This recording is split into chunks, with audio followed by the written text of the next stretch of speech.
Hey there everyone, welcome back for another episode of the Anime Podcast Show, episode 21, let's go. But we're gonna start off with the usual segment of the show. That's what series that I got into during the COVID pandemic. So this one I want to talk about is, it starts off with a game, then turns into a visual novel, then turned into an anime series. One of the craziest stories ever told, into finding a route as 3 different arcs, as 3 different heroines' point of views, in good, bad, and the ugly. And that is, I'm talking about Fate Stay Night. But, what is the plot of this complicated story? Well, it focuses on a young man named Shiro Emiya, who becomes a warrior in a battle known as the Fifth Holy Grail War, going to 3 different routes: Fate, Unlimited Blade Works, and Heaven's Feel, as their own scenario. Seeing these characters, you meet so many great characters. Also, you will also meet the servants and their masters: Saber, Archer, Lancer, Berserker, Rider, Assassin, and Casker. As of their classes, you will meet other characters such as Rin Tosaka, Ilya, and Sakura, and many other characters we ever seen from the show. And as a matter of fact, there are some different themes of these routes. Not only that, our boy Shiro falls in love with our 3 heroines, Saber, Rin, and Sakura. With the first route of the story, Fate, as of the beginning out of the 3 routes, it goes on a few different paths. This theme is love. Love and strong ideal of a relationship towards Saber as a servant protagonist. What can we see as of the character's point of view? And Shiro's ideal becomes a selfishless hero of justice who he can protect the people he loves and everything for the Grail War. The second route, Unlimited Blade Works, it focused on Rin and Archer diving into Archer's past and his conflict with Shiro.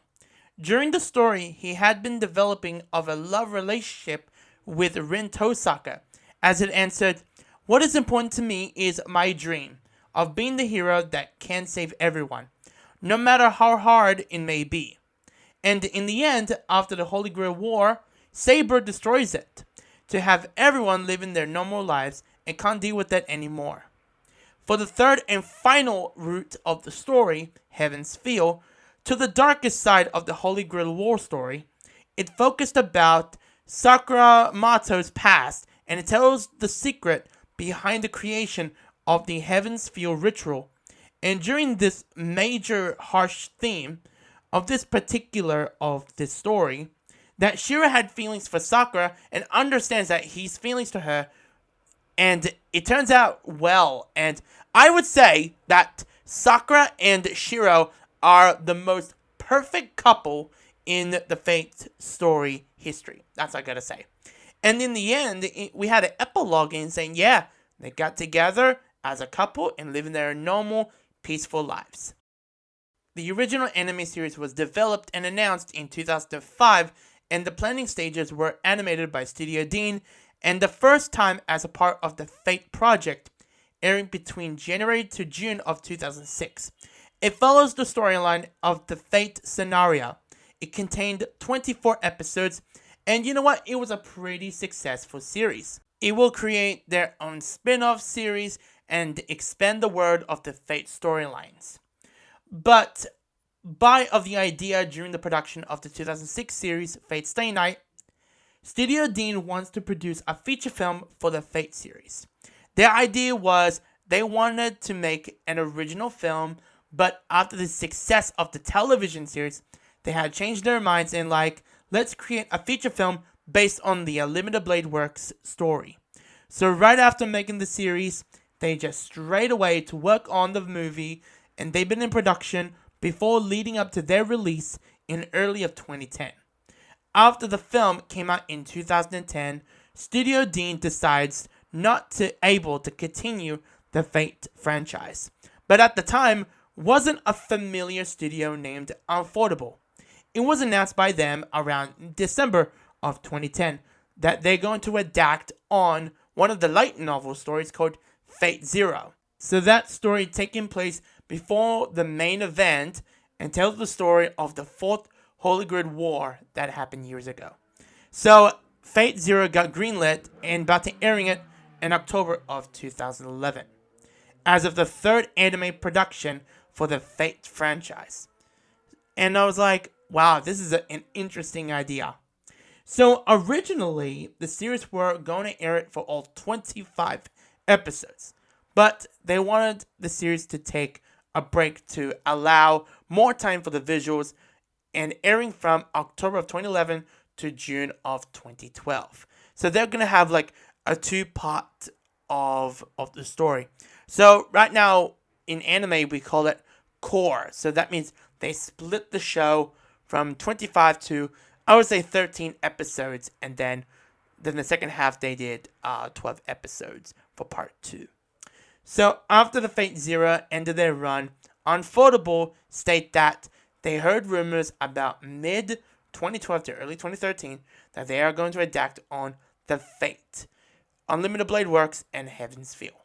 But the rumors were kind of true, because the Fate story has already been adapted from another studio. So they adapted Blade Works as a television format instead.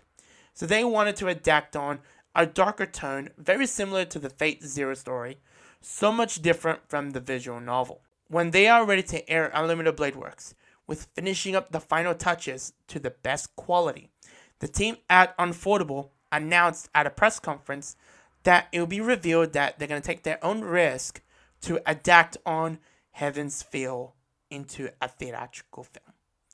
But 2 years later, they made a decision of adapting Heaven's Feel, splitting into 3 movies, into a Heaven's Feel trilogy. Alright, let's move on to this one. What has been the reason I was interested with Fate Stay Night?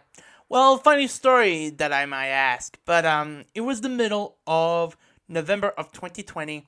I didn't know anything about Fate Stay Night, didn't know anything about the franchise and anything. So I didn't know that the announcement from Mad Men that they're going to show the third theatrical film, Fate Stay Night Movie 3, in my local cinemas, and I was very surprised that they're going to show it. So back then, didn't know anything about it, so I got 2 weeks before the film comes out. So I was like, let's watch everything of the Fate Stay Night series. So I watched Fate Zero, Unlimited Blade Works, To Heaven's Feel movies 1 and 2. And then I was watching those films, and I really enjoyed it. And it was actually it was actually on the day when the third movie was showing on day 1 at my local theaters. So I went to the 40X showing, and it was one of the most craziest experience ever for an anime film ever gonna see. So that was my reason, and also that is how that I got into Fate Stay Night. Speaking about movies, let's move on to the next segment, and that would be anime at the movies. And the film I got to see is Pompo the Cinephile. I really enjoyed this movie. It really moved me, actually. It nearly got me emotional, and the way they told the film as an audience who's watching the film. And, well, here's a funny story, ladies and gentlemen. Here's a story. I heard about this film before, but I forgot about this film because here's what I remember. It was back in the year of 2020. One of my conventions used to be called Mad Men Anime Festival in Sydney, a week before the whole world shut down. Shingo Adachi, who is the character designer for Sword Art Online, he announced a brand new project. At that time, there wasn't no title. He just showed the poster, and I realized back in April of this year, and I was like, it was that movie he was working on and he told us about. Then I was like, at that time I was like, oh, I'm gonna see it. But it's gonna be depends who's dubbing it at the time. And then I realized that and going, oh wow, this is gonna be interesting to see. And so I was really interested to take a look at it. And at the time, I saw a random announcement from the English cast for the movie, and it was announced a month earlier and I was like, what? I didn't know anything about this, and I literally forgot about that. But back to the topic I'm talking about. But incredible film. I highly recommend to watch that movie. Beautiful animation, great storyline. Let me explain about the plot of the story. Imagine you're going to work for Hollywood, going to a movie set. But in the film, they have their own studio. Well, I mean, not studio, but their own Hollywood. And Pompo is an entertainment producer flick. She doesn't like long movies such as 2 hours or 2.5 hours or 3 hours. Depends on the movie. She likes movies for 90 minutes. Only for anyone would enjoy a movie. And one day, Pompo's assistant, Jean, spotted a new script that she written, and he was surprised. However, Pompo tells him to direct it, taking his first directorial gig, and nonetheless, Gene is actually editing his own movie as well. And it's taken a hard work for 24 hours a day, and he's trying to find the tone and the feel for the film, but can he finish it by then?